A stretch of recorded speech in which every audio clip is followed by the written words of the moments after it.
जय हिंद दोस्तों, आपका स्वागत है आपके अपने YouTube channel VK brother share market news में। आइए आज इस वीडियो में यूज टू का, सपोज टू का, हैव टू का, हैड टू का, हैज टू का किस तरह से प्रयोग किया जाता है वो वाक्य में हम बारीकी से सीखने की कोशिश करेंगे। इंग्लिश सीखने का सबसे आसान तरीका है एवरीडे इंग्लिश की प्रैक्टिस करना। तो इंग्लिश की प्रैक्टिस करने के लिए भी आप इस यूट्यूब चैनल को सब्सक्राइब कर दें, बेल आइकन को प्रेस जरूर कर दें, आने वाली वीडियो की नोटिफिकेशन मिले आपको सबसे पहले। तो आइए आज की वीडियो शुरू करते हैं। देखिए, सबसे पहले हम प्रयोग देखें यूज टू का। यूज टू का प्रयोग किस तरह से किया जाता है, किन वाक्यों के लिए किया जाता है, वाक्य में हमें क्या दिखे तो हम यूज टू का प्रयोग करते हैं।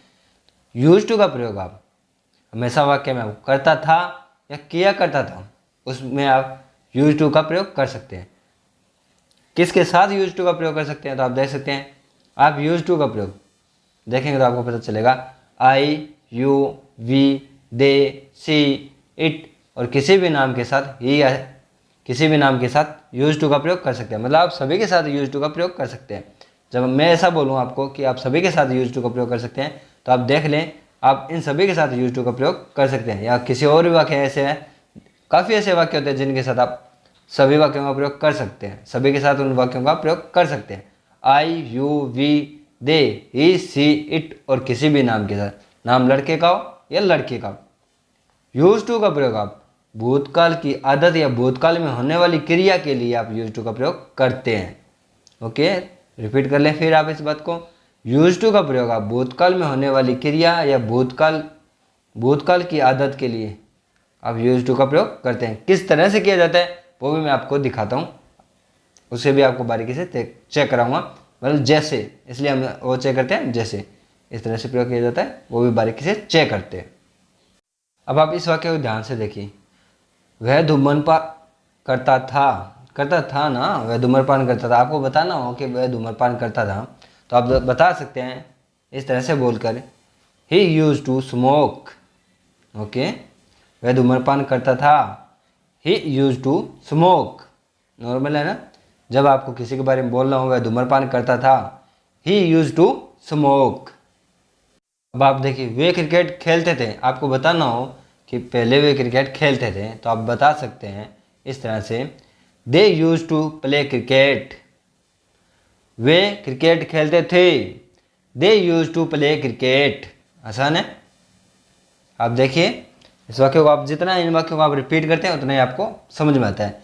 वे क्रिकेट खेलते थे, they used to play cricket. अब आप इस वाक्य को ध्यान से देखें। सपोज टू का प्रयोग आप किसके साथ कर सकते हैं। सपोज टू जिस वाक्य में आपको देखने को मिले करना चाहिए उस वाक्य में आप सपोज टू का प्रयोग कर सकते हैं। किस तरह के वाक्य होते हैं, करने की उम्मीद, आपसे कोई उम्मीद की जाती है उसमें आप कह सकते हैं सपोज टू का प्रयोग आप कर सकते हैं।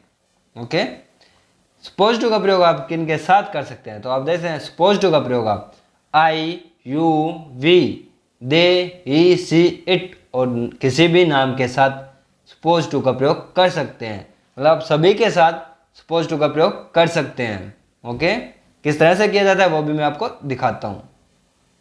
अब ये वाक्य ध्यान से देखिए। आप ध्यान से देखेंगे तो आपको पता चलता है इसमें उम्मीद देखने को मिल रही है। ठीक है ना। आप कह सकते हैं आपसे उम्मीद की जाती है, मुझे आपकी मदद करनी चाहिए। अब काफ़ी बार हमेशा पूछते हैं ना, आपने मेरे साथ ऐसा किया तो क्या मुझे आपकी मदद करनी चाहिए, मुझे आपकी मदद करनी चाहिए, ऐसा होता है ना। काफ़ी लोगों को हमेशा कहते हैं तुमने तो मेरे साथ उस वक्त ऐसा किया, मुझे ये जवाब दिया, तो क्या अब मुझे आपकी मदद करनी चाहिए। तो आप उसे कह सकते हैं I am suppose to help you, I am suppose to help you. Okay, जब आप इस वाक्य का उपयोग करेंगे तो और आसानी से सीख पाएंगे।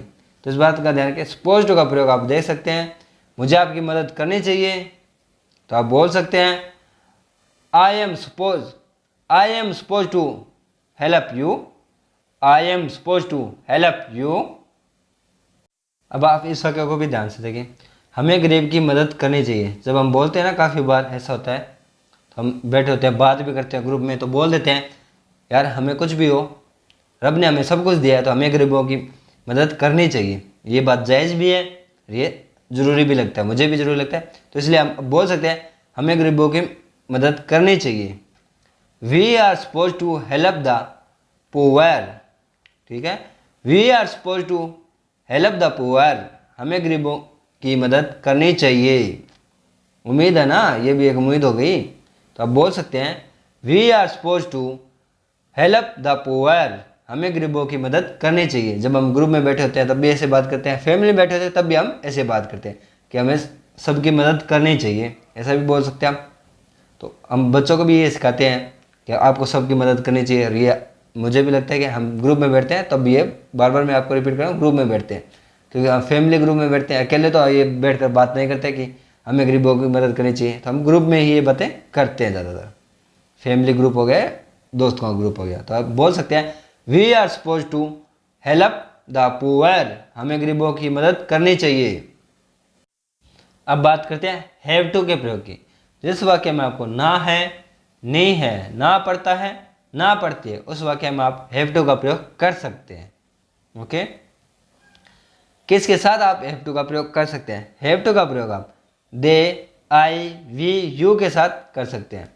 इस बात का ध्यान रखें, हैव टू का प्रयोग आपको सिर्फ इन्हीं के साथ करना होता है। किनके साथ? दे, आई, वी, यू के साथ आप हैव टू का प्रयोग कर सकते हैं। किस तरह से, वो बताता हूँ।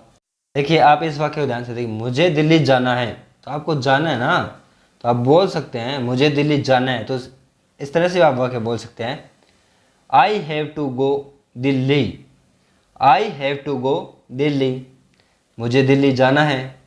ओके, आपको बॉम्बे जाना है बॉम्बे, महाराष्ट्र जाना है महाराष्ट्र बोलने तो महाराष्ट्र बोल सकते हैं। अगर आपको मार्केट भी जाना है तो आप ऐसा बोल सकते हैं I have to go market, मुझे मार्केट जाना है। अगर आपको कुछ काम है तो बता दीजिए मुझे मार्केट जाना है। इसका लिख के भी दिखाता हूँ मैं आपको। ये देखिए, मुझे बाजार जाना है, बोलते ना घर में, यार मुझे बाजार जाना है, आपको कुछ काम है तो बता दीजिए, कुछ वर्क है मार्केट से तो आप बता दीजिए I have to go market, मुझे बाजार जाना है। ओके, देखिए, मुझे अध्ययन करना है या मुझे पढ़ना है तो आप ऐसा बोल सकते हैं दे हैव टू स्टडी। आपको घर में कोई वर्क बोल रहा है तो आप बोल सकते हैं अभी आप मुझे बोल रहे हैं लेकिन अभी तो मुझे दे हैव स्टडी, मुझे अभी पढ़ना है, अभी तो मुझे पढ़ना है, आप मुझे अभी वर्क बोल रहे हैं, अभी मुझे पढ़ना है, स्टडी करनी है मुझे। They have to study. Okay, they have to study. Have to का प्रयोग देखा, अब देखते हैं हैज टू का प्रयोग। ओके, तो हैज टू का प्रयोग आप वाक्य में तब करेंगे जब आपको ना है, नहीं है, ना पढ़ता है, नहीं पढ़ती है। देखिए, हैव टू का प्रयोग किया था तब भी आपको वाक्य में ये देखने को मिला था, ना है, नहीं है, ना पढ़ता है, नहीं पढ़ता है, ये देखने को आपको वाक्य मिला। लेकिन फर्क क्या हुआ?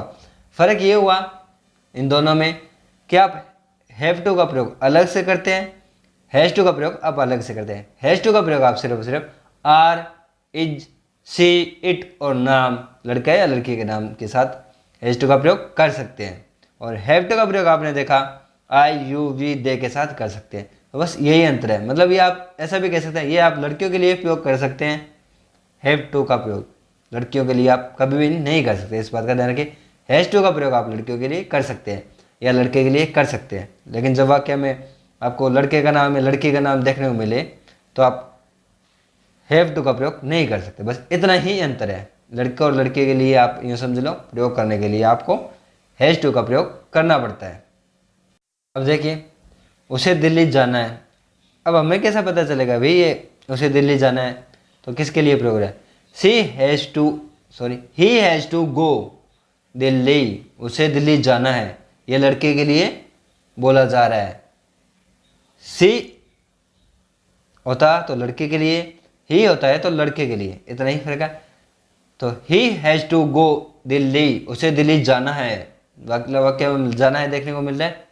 तो she has to go Delhi, he has to go Delhi, sorry.